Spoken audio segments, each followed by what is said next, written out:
So thank you so much for tuning in for another exciting episode on this Rare Book channel. Now, I did take a hiatus from posting videos on YouTube for a few months, but I am back by popular demand of at least 2 or 3 comments. And I'm going to show you a few very interesting old and rare books. Now, today's topic is a fascinating, exciting one. It's going to be on artificial intelligence. So since I'm both a rare book dealer and a rare book cheerleader, give me an A, give me an I. Now, I'm not going to approach this topic from a very grand perspective, say, of killer robots and all that. Well, I probably could use one of those titanium-clad strong arms at a book fair. And I'm not going to discuss necessarily how the world of AI is going to transform the industry of rare and antiquarian books, because we do not know, of course, how it is going to transform any particular industry. But I do want to start exploring some of these tools for myself and to show my book-loving audience, of course, how I'm going to begin to incorporate them into my research and workflow. Now, when Chapgpt came out less than a year ago, center stage, everybody was concerned, or at least one of the first thoughts was about appropriation of work, lack of originality, even plagiarism. They imagined hordes of students at Harvard and Harvard Law School, gliding through school, passing their bar exam, and going on to lead undeserved but fruitful lives, earning $1,200 or $1,300 an hour. Well, we will not stand for it, unless, of course, they become future clients of mine, and then I'm decidedly less concerned about the growing income inequality in America. Now, booksellers, as a very literary-minded folk, are particularly susceptible, or concerned, I should say, with originality and plagiarism. We want to properly cite all our sources, give credit, and we really pride ourselves, perhaps unnecessarily so, on the originality of our research and presenting books in their proper historical and literary context. Now, all of that is going to be perhaps a topic of discussion for another video, the morality or pseudo-morality of using Chapgpt, say, for writing book descriptions and all of that. But just on this video, I'm going to focus on one very narrow but aspect of Chapgpt I would say that I am absolutely obsessed with this week, and that is the new image upload feature, which I think they just introduced like 2 weeks ago. And it's actually only in Chapgpt 4, which is the subscription Chapgpt that is available, but well worth it for whatever they charge, the $20 or so a month. And I'm going to pose some very difficult book research challenges to it to see how it helps me, provides a launching pad, let's say, for additional research. So let's begin with this lovely vellum-bound 17th century volume, and it is printed in 1618, and it is an example of Dutch emblem literature. Now, one fascinating thing about emblems from the period is they're filled with symbolism and allegories, some of which are very difficult to understand. If you ever go to the Met to look at 17th century Dutch still life, there's objects there that possessed in their period obvious significance that takes a lot of explaining or research perhaps to understand.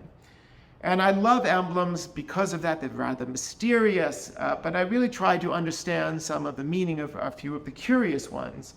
And one in particular caught my eye. Now, anybody who watches this channel knows that I am obsessed with cats. And that is this one of a cat. I'll show a better picture of it, of several men actually beating a cat. And I wondered, my God, what is this horrible image about? Now, of course, I could spend 10 minutes reading the Latin and delving into the symbolism to try and understand it better. But instead, I thought I would try the new image upload feature of Chapgpt 4. And all I did was take a picture of the page and upload it into Chapgpt. And let's see here what it gave us back. Now, the question I asked it is a very simple one. I said, identify this emblem and explain why they are beating a cat. And this is what it wrote back. And I hope you don't mind me reading a lot during this episode because, again, This is Chapgpt spotlight and not a spotlight on myself for this video. This is what it said. The page you shared seems to be from an emblem book, which were popular during the Renaissance and Baroque periods. These books combined images with accompanying text, often in the form of a motto or a short poem to convey moral or allegorical messages. The heading on the page identifies the author as Florentius Schoonhaven, a 17th century Dutch writer, and the Latin phrase can be translated as desperation makes one bold. The accompanying emblem depicts several individuals beating a cat that is hung from a tree. Now, it is not hung from the tree, but we all know Chapgpt hallucinates a little bit or misinterprets things, but it's generally reliable. It goes on, the act of harming an animal, especially in such a graphic manner, might be startling to modern readers. However, within the context of emblem books and the allegorical nature, the image conveys a specific moral lesson rather than being a literal endorsement of animal cruelty. And it goes on here, in reading and transcribing the entire Latin commentary below, it says, the accompanying emblem reading that same thing. Sorry, the commentary, when taken with the emblem, seems to be drawing an allegorical comparison between the behavior of emperors or leaders who corner their enemies and the actions of a desperate cat. When a cat is cornered and sees no way out, it will act with unforeseen courage and might attempt to charge through its aggressors, taking a seemingly suicidal route because it's the only way out. The use of cats in an emblem book like this is symbolic of any individual or entity driven to desperate actions when cornered. The men with cudgels represent an overwhelming adversity or danger. The lesson appears to be a warning about the unpredictable or potentially dangerous outcome when one is driven to desperation. In essence, the emblem and its commentary together seem to offer a cautionary tale about the unpredictable nature of desperation, advising leaders not to push their enemies into a corner where they feel they have no options left. Now, if you ask me, that is totally unbelievable that it could interpret that emblem in such an interesting manner. And again, this is a fantastic launching pad if I wanted to write about the meaning of emblems, throughout this entire book and explore it. But let's move on to book number 2 to see what else Chapgpt can do. And for that, I have picked up this very interesting book. I did a few Instagram videos about this. It is actually a 16th century Italian writing manual. But I'm not going to talk about the contents of the book in this video. All I'm going to talk about this curious binding because it's covered in binder's waste in an old Hebrew manuscript. Now, I'm reasonably proficient in reading Hebrew and I could identify this, but if you were not, or I wanted to do a quick job and learn about this, I would take an image and put it through Chapgpt, and that's all I did, and let's see what it said. I gave it a more complex question in this particular example, and I said this: please translate from Hebrew, identify the source text, and let me know the approximate age based on the paleography of the Hebrew, because I'm curious what century this is from and to see if it more or less agrees with what I believe. Now, this is what it says. I've managed to discern parts of the text which appear to be a prayer or religious text. It goes on and gives you an exact translation. With the strength of your hand, eternal your word stands. Remember for your nation. Do not leave, do not abandon. And continues on the entire text. It says some phrases and sentences can be discerned, but without complete context, it's hard to place its exact source. The text seems to be a poetic or liturgical one, possibly from a prayer, a psalm, or other religious composition. But certainly with that translation, I can start to explore the source of the book. But this, to me, is the most fascinating part. It says here, as for the paleography, determining the exact age of a manuscript based solely on its script can be challenging without the proper context. The script here looks like medieval Ashkenazi semi-cursive script, which would suggest that the manuscript is from the late medieval period from around the 13th to the 15th century. However, determining the exact age requires a specialist examination, considering factors like ink, parchment, quality, and context, in addition to the script. Now, do not tell me that is not remarkable. That is more or less what I thought, because I believe this came from what I call the Hebrew, or what's known as the Hebrew Genezer, when in the Renaissance in Italy in the 16th and 17th century, they took old Hebrew manuscripts and reused them as binder's waste, especially for book bindings. So this certainly could be a manuscript from the 13th, 14th, or 15th century in Hebrew, and it's done an admirable job of analyzing the paleography there. So that is just with a simple image, again, through Chapgpt. Now let's move on to another little book here. This is printed in Venice, this little vellum volume in 1585. Now, say I was a beginning bookseller, or even if I was just curious and I wanted to learn about old books, all I did was take a picture of the title page. I gave it a rather curious question here. I said, please identify the importance of this book in one paragraph, and be very scholarly and specific, explaining how I can market this book to rare book collectors. And this is what it came back and said. The book you've presented, and it reads the entire title here in Latin, authored by Teofilo Filongo, who wrote under the pseudonym Merlinus Crocaius, is an example of macaronic literature, a poetic style that blends vernacular languages with Latin. It was published in 1585, and the work offers a satirical commentary on Renaissance society. The text is known for its playful mixture of Latin and Italian dialects, creating a humorously jumbled linguistic concoction reminiscent of the mixed ingredient dish macaroni from which its name derives. The ornate woodcut on the title page features an emblematic figure atop a mound with a bird, certainly worthy of exploration, but I do not know its exact aesthetic or historical value.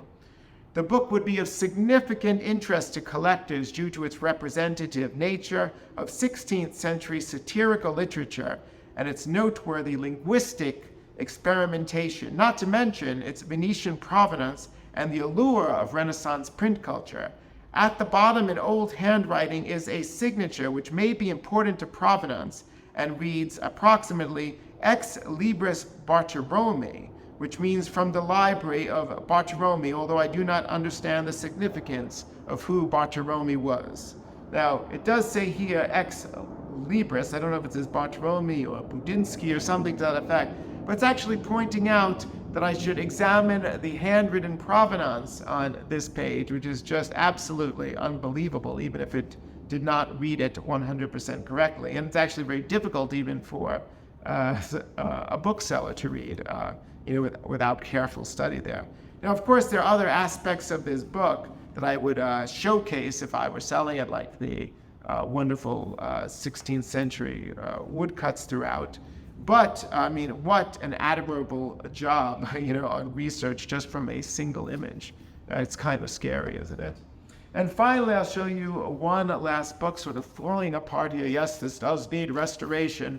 In its original 16th century vellum book. Again, I did some IG videos on this lovely book. It's from 1553, and it's Chapgpt's work on antiquarian metals, and it's all printed in intaglio with beautiful metal woodcuts on a black ground there.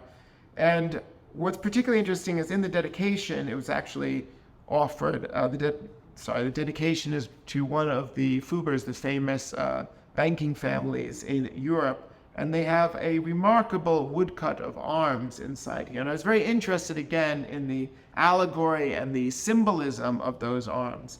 So I took a picture of it, and I do not read Greek, and at the bottom is a Greek motto, and I was very curious about that Greek motto. So this is all I did with a single photo, and I said, please transcribe and translate the Greek motto here and put the woodcut in context. And this is what it wrote back. There is a Greek motto below which suggests the virtue of unspoken appreciation and loosely translates as this: Do not now praise the wise deeds of great friends with the sounds of horns. Which is pretty unbelievable there. And it goes on actually to give a understanding of the Fugger family. It says, the book bears the arms of the person to whom it was dedicated. I don't even know how it knows that.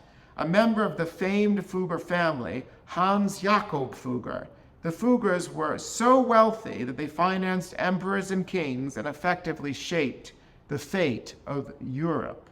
Now I could continue to ask additional questions and probably get more insights into the book, but to be able to instantly translate a Greek motto that's been printed in woodcut, as well as some of the allegorical significance, because it talked about the horns here, and of course those are reflected in the woodcut itself.